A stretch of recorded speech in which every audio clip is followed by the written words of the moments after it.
São 7h25. As frentes parlamentares do empreendedorismo, do material de construção, comércio e serviços, biodiesel, mineração sustentável, livre mercado e da mulher empreendedora apresentam hoje em Brasília manifesto em defesa da desoneração da folha salarial. As informações chegam com o repórter Sátiro Salles. O governo federal enfrenta nesta terça-feira uma das principais reações dos parlamentares contrários à reoneração da folha salarial.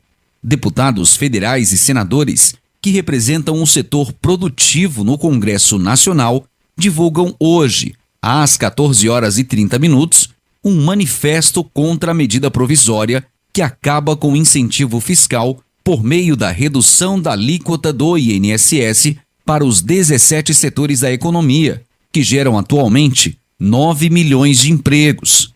Ao invés da contribuição de 20% sobre a folha de salários, empresas passaram a recolher um percentual de 1% e 4,5% da receita bruta para os cofres da Previdência Social.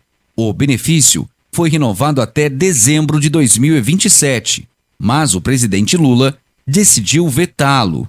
Defensores do incentivo às empresas, os deputados federais e senadores derrubaram o veto presidencial. O governo se opôs à derrubada do veto e, no apagar das luzes de 2023, editou uma medida provisória acabando com a desoneração nos termos da lei aprovada pelo Congresso Nacional. A medida provisória gerou reações de lideranças empresariais e foi vista como uma afronta ao Congresso Nacional. Como desdobramento desse conflito, as frentes parlamentares do empreendedorismo, do material de construção, do comércio e serviços, do biodiesel, da mineração sustentável, do livre mercado e da mulher empreendedora apresentam às 14h30 em Brasília a pauta de reivindicações ao Congresso Nacional e, como prioridade, a manutenção da desoneração da folha salarial.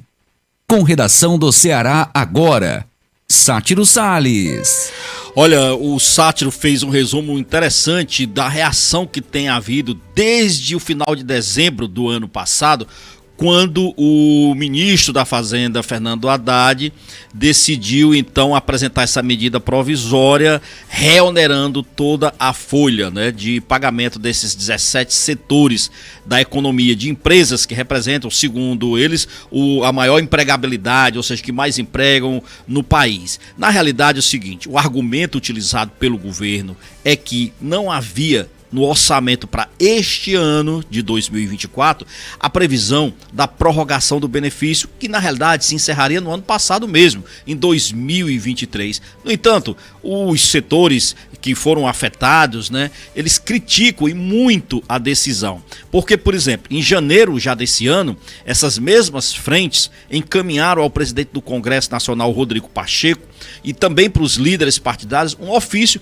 pedindo a devolução imediata da medida provisória. Medida provisória que já está no Congresso Nacional, que foi encaminhada pelo Ministério da Fazenda, e essas frentes parlamentares entraram com essa ofensiva aí, pedindo a devolução dessa medida provisória para o Poder Executivo, ou seja, para que mantenha-se na realidade o que foi aprovado no Congresso Nacional, que foi exatamente a desoneração da folha e não a reoneração como quer o governo federal. A grande questão aí, Marcos e ouvintes, é o seguinte: olha, tem uma queda de braço. Essa história de dizer o seguinte, que o Congresso se sente desrespeitado porque na realidade aprovou um projeto e o governo quer anular. Na realidade, o ministro Fernando Haddad disse o seguinte, que está aberto ao diálogo, sim. Disse isso ontem, inclusive, na abertura dos trabalhos lá no Congresso Nacional. Mas Arthur Lira foi duro, direto com o presidente Lula. Disse que não está havendo, de certo modo, compromissos do governo em assumir alguns,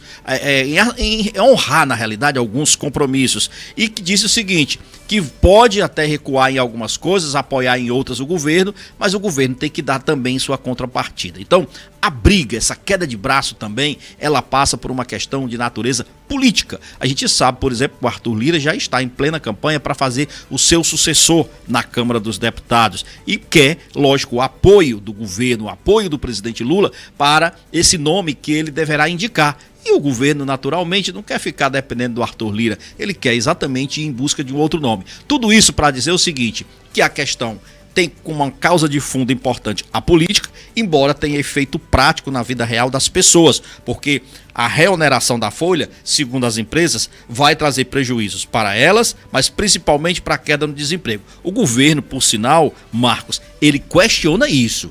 Questiona, inclusive, que durante todo o período em que essa medida de desoneração da folha para esses setores da economia esteve em vigor, não gerou os empregos que as empresas dizem que foram geradas. Esse é um tema que nós vamos ver aí, inclusive, isso vai pegar ainda fogo mesmo depois do carnaval, quando essas medidas forem ser discutidas, inclusive numa reunião, numa sessão conjunta do Congresso Nacional, ou seja, da Câmara e do Senado. Mas, Marcos,